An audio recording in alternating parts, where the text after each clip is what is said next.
ఓం నమః శివాయ. ఓం నమో నారాయణాయ. ఓం శ్రీ స్వర్ణాకర్షణ కాళభైరవాయ నమో నమః. ఓం శ్రీ నరదృష్టి నివారణ కాళభైరవాయ నమో నమః. నమస్తే అస్తు భగవన్ విశ్వేశ్వరాయ మహాదేవాయ త్రయంబకాయ త్రిపురాంతకాయ త్రికాగ్నికాలాయ కాలాగ్నిరుద్రాయ నీలకంఠాయ మృత్యుంజయాయ సర్వేశ్వరాయ సదాశివాయ శ్రీమన్మన్మహాదేవాయ నమో నమః. హరి ఓం. మా ఛానల్కి స్వాగతం.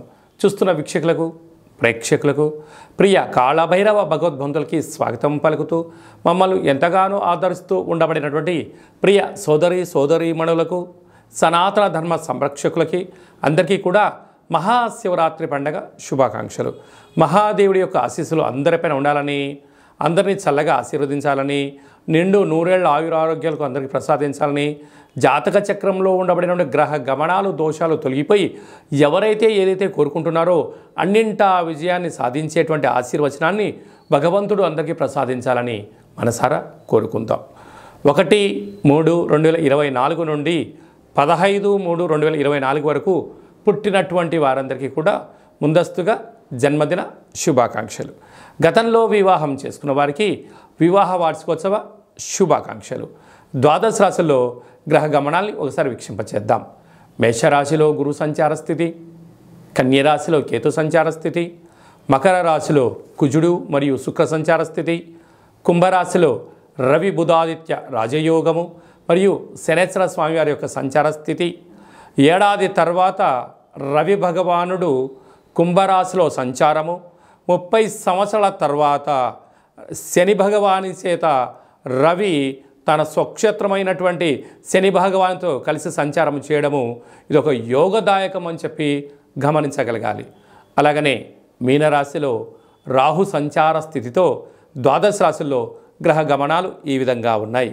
8వ తారీఖున బుధ భగవానుడు మీనరాశిలోకి సంచారము, 9వ తారీఖున శుక్ర భగవానుడు కుంభరాశిలోకి సంచార స్థితి, 15వ తారీఖున రవి భగవానుడు మీనరాశిలోకి సంచార స్థితితో ద్వాదశ రాశుల్లో గ్రహ గమనాలు ఈ విధంగా ఉన్నాయి. వృషభ రాశి వారు మహాశివరాత్రి సందర్భంగా ఆదివారం అమావాస్య సందర్భంగా ఎలాంటి విధి విధానాలు పాటించాలో ఈ వీడియోలో సవివరంగా సంపూర్ణంగా తెలుసుకుందాం.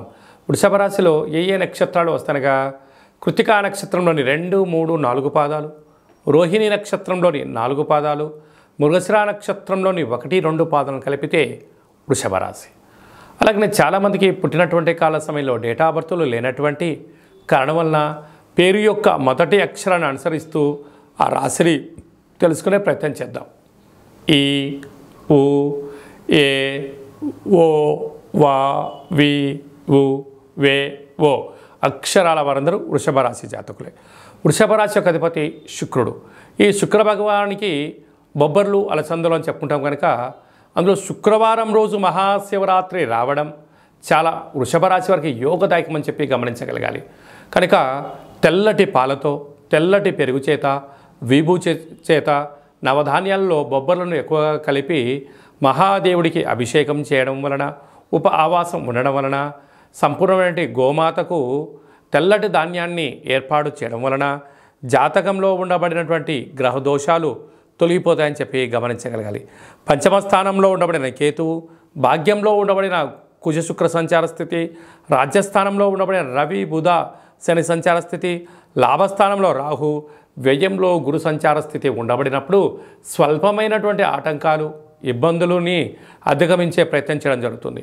అలాగనే ఆదివారం అమావాస్య రోజున తెల్లటి పుష్పాల చేత కాళభైరవుడికి రుద్రాభిషేకము, తెల్లటి వస్త్రాలని ఏర్పాటు చేయడము, పెరుగన్నాన్ని నైవేద్యంగా ఏర్పాటు చేయడం వలన విద్యలో, ఉద్యోగాల్లో, వ్యాపార, రాజకీయ, సేవా రంగాలలో శత్రువులు అనేటువంటి వారు లేకుండా సర్వత్రా విజయం మీ సొంతమవుతుందని చెప్పి గమనించాలి. స్వయం వృత్తుల వాళ్ళు, సేవా రంగాల వాళ్ళు, వ్యాపారాలు, వ్యవసాయ సోదరీమణులు, అలాగే ఫ్యాక్టరీలో పనిచేసేటువంటి వారందరూ కూడా స్వయం వృత్తుల వారందరికీ ఇది చాలా యోగదాయకం అని చెప్పి గమనించాలి. మార్చి 1వ తారీఖు నుండి 15వ తారీఖు వరకు ముఖ్యమైనటువంటి పండుగల గురించి క్లుప్తంగా, సవివరంగా, సంపూర్ణంగా తెలుసుకుందాం.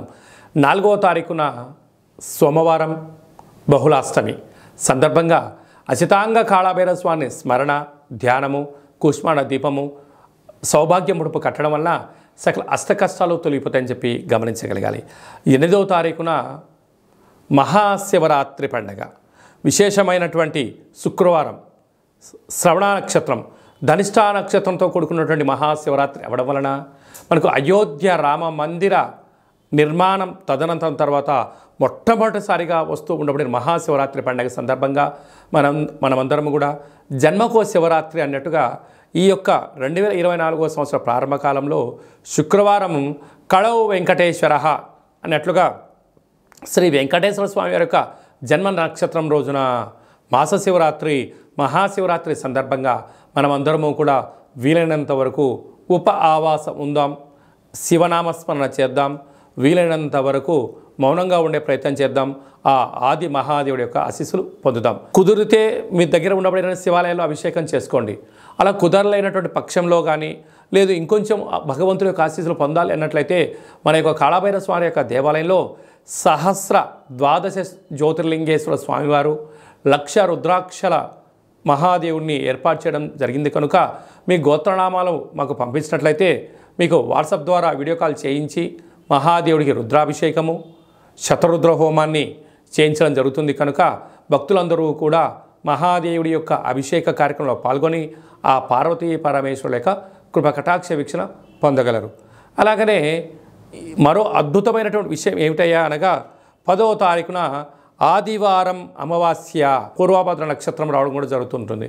అంటే మాసాలలో ఆమాకావైనట్టుగా మాఘమాసము, అందులో మహాశివరాత్రి తదనంతరము ఆదివారం రోజు అమావాస్య రావడం వల్ల అద్భుతమైన అతీంద్రియమైన శక్తి సంపాదించడం కోసము ధ్యానం, పూజ, హోమ కార్యక్రమంలో పాల్గొన్నట్లయితే సకల శుభం కలుగుతుందని చెప్పి గమనించాలి.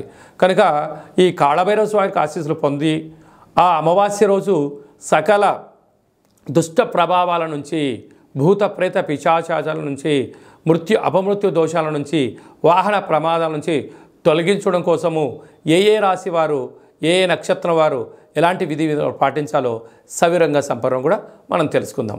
అదే కాకుండా ఈ యొక్క మార్చి నెలలో ప్రథమార్థమంతను కూడా అద్భుతమైన విజయం సాధించగలగాలి అన్నట్లయితే మనం ఒక్కసారి ఈ పాత్రను గమనించినట్లయితే ఇది ఒక కంచు పాత్ర.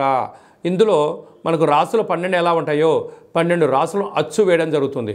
కనుక ఈ యొక్క పాత్రను మన యొక్క పూజా మంత్రంలో ప్రతిరోజు పూజ చేసిన తదనంతరము మనసులో ఒక్కొక్క నెలలో ఒక్కొక్క కాళభైరవ స్వామి ఉంటారు కనుక ఈ యొక్క మాఘమాసంలో అచితాంగ కాళభైరవ స్వామిని స్మరించాలి కనుక స్వామికి ఆశీస్సులు ఎలా పొందాలో తెలుసుకుందాం.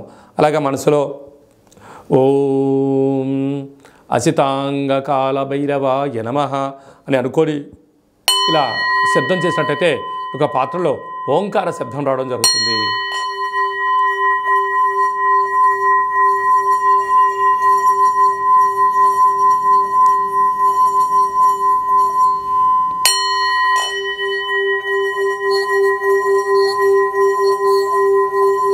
ఈ శబ్ద తరంగాల ద్వారా గృహంలో మనకు ఉండబడినటువంటి దరిద్ర దేవత బయటికి వెళ్ళిపోయి బయట సంచరిస్తూ ఉండబడినటువంటి లక్ష్మీమాత మన గృహానికి వస్తుందని చెప్పి కూడా గమనించగలగాలి. కనుక ఒక కాళభైరవ హోమాన్ని, కాళభైరవ స్వామి యొక్క పిరమిడ్ని, ఈ యొక్క అక్షయపాత్రని, డాలర్ని, కంకణాన్ని, మీకు కాలికి చేయి కట్టుకునేటువంటి సౌభాగ్యమైనటువంటి రక్షణ కవచాన్ని కూడా ఏర్పాటు చేయడం జరుగుతుంది. ఆసక్తి గలవారు ఈ కింది నెంబర్ని సంప్రదించి అక్షయ పాత్రను సొంతం చేసుకుందాం, అష్ట కష్టాలకు దూరంగా ఉందాం, అష్టైశ్వర్యానికి స్వాగతం పలుకుతామని చెప్పి గమనించాలి. మీ యొక్క వ్యక్తిగత జాతకం తెలుసుకోవాలనుకుంటున్నారా? మీరు పుట్టినటువంటి తేదీ, నెల, సంవత్సరం, సమయం, మీరు పేరు, మీరు ఏ వృత్తి చేస్తున్నారో రాసి మీరు వాట్సాప్ పంపించగలిగినట్లయితే సంపూర్ణమైనటువంటి 100 సంవత్సరాల జాతకాన్ని రాసి పంపించి పుట్టినప్పుడు గ్రహ గమనాలు ఎలా ఉన్నాయి, ప్రస్తుతం ఎలా ఉన్నాయి, రాబోయే కాలం ఎలా ఉండబోతున్నాయో సవివరంగా సంపూర్ణంగా కూడా మీకు తెలియజేయడం జరుగుతుంది.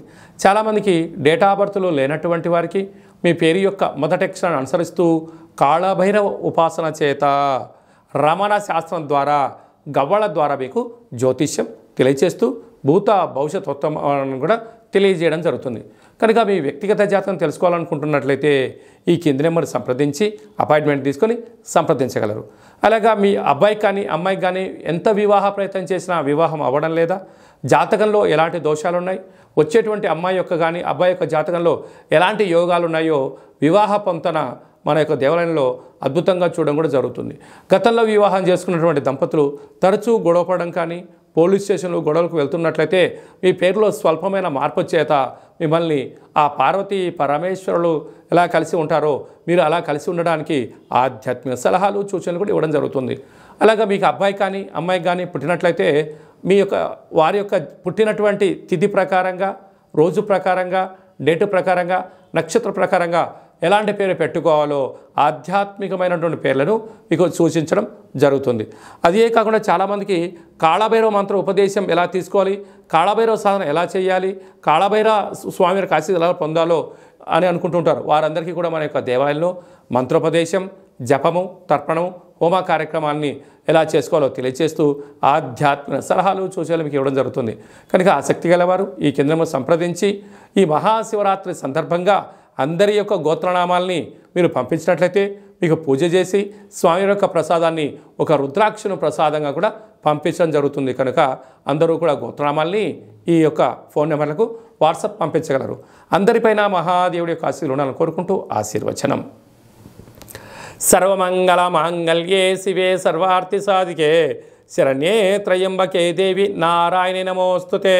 హరి ఓం. శతమానం భవతి శతాయు పురుష సతేంద్రియ ఆయుష్యేవేంద్రియే ప్రతిష్టతి. ధనం ధాన్యం బహుపుత్రలాభం శత సంవత్సరం దీర్ఘమాయు.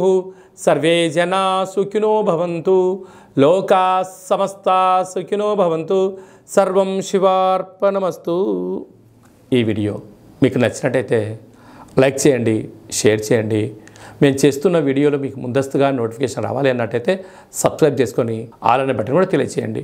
మీరు ఎవరి క్షేమాన్ని కోరుకుంటున్నారో లేదా మీ క్షేమాన్ని ఎవరైతే కోరుకుంటున్నారో వారందరికీ ఈ మహాదేవుడి యొక్క అభిషేక కార్యక్రమమైనటువంటి ఈ వీడియోను అందరికీ ఫార్వర్డ్ చేయండి. మహాదేవుడి యొక్క ఆశీస్సులు పొందండి.